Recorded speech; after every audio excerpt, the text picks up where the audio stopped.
Hi, my name is Jaymee L. I chose my topic to be on food and Hinduism.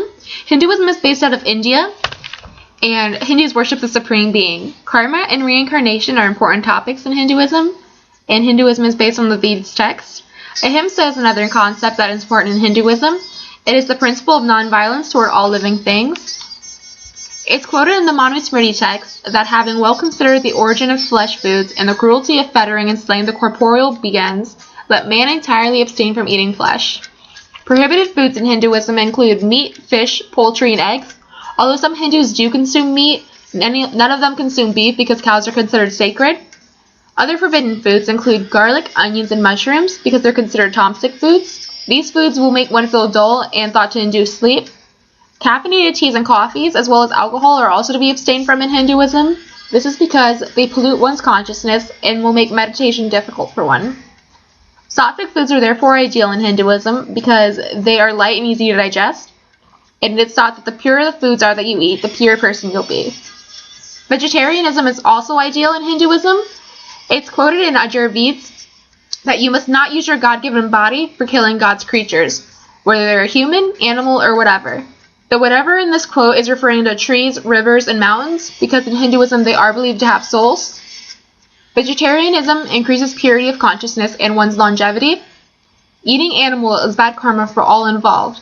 Therefore, it's also another reason to be abstained in Hinduism. Cows are holy in Hinduism. This is because in the Mahabharata epic, Bish is described as declaring that every sacrifice must be made with butter. This makes cows an essential part of Hindu worship, and cows are therefore banned from being killed in India. Panchavya is the 5 products of the cow that are considered sacred in Hinduism. They include the milk, curd, ghee, urine, and feces of the cow. These are utilized for various rituals and puja, and are also used as a fertilizer outside of Hinduism. And then some sacred animals are also housed in Hindu temples. Other animals are considered important as well, since they are living creatures in Hinduism. This is exemplified as some Hindu gods having animal characteristics, such as Ganesh having the head of the elephant, Hanuman having animal or monkey form, and Garud having part eagle. Butchery and related jobs are therefore restricted to low caste because it's frowned upon to hurt any living animal. Worship in Hinduism is largely based on its offerings and sacrifices. It's quoted in the Bhagavad Gita that if one offers me with love and devotion a leaf, a flower, a fruit, or water, I will accept it. This exemplifies how important offering to God is. Prasad is any food and water offered to deities during puja. Offering prasad will bestow considerable religious merit to that one offering, and giving prasad inclines the mind towards spirituality. One should offer all of their food to God. It's also quoted in the Bhagavad Gita that all that you eat, all that you offer, and all that you give away, as well as all austerities that you may perform, should be done as an offering unto me. And then some Hindu temples do give away food at the end of their religious ceremonies, and providing food for poor and needy is thought to give one good karma. This shows, it inclines people to give away prasad in order to increase their spirituality.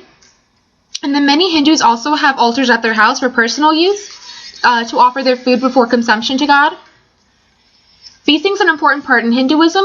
There's over 18 major holidays on the Hindu calendar that are observed as feasting days.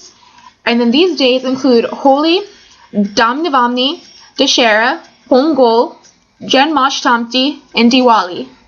Other feasting days observed can include personal birthdays, or anniversaries of marriages, or anniversaries of the death of loved ones.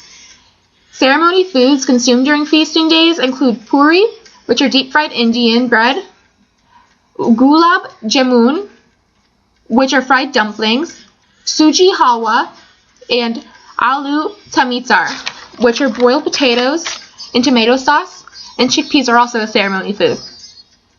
Fasting is just as important as feasting as in Hinduism, and it's fairly common.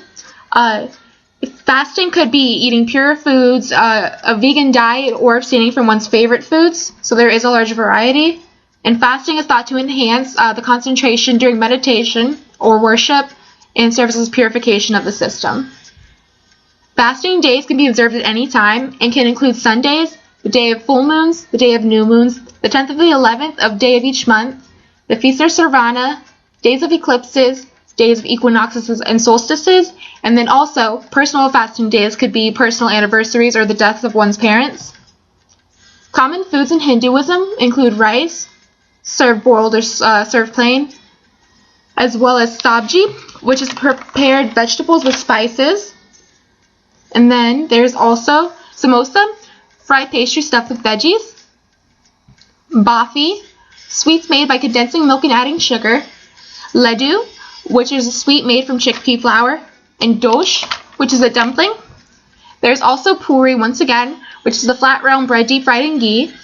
There's also roti, flat round bread toasted on a skillet, papadum, which is similar to a large potato chip, dal, which is soup made from beans, chutney, which is often made from fruit or coconuts and mangoes, and lassi, a drink made of yogurt and water.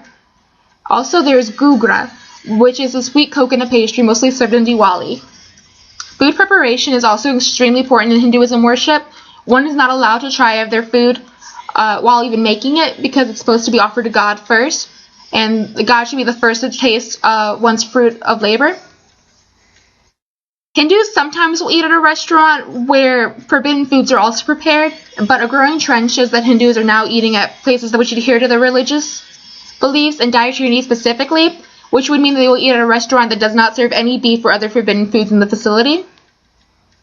And then in conclusion, what we eat does determine our mental and physical states in Hinduism. All food is prepared for God.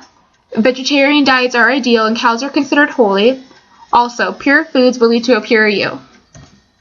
And that's it. If you have any questions, feel free to email me. Thank you.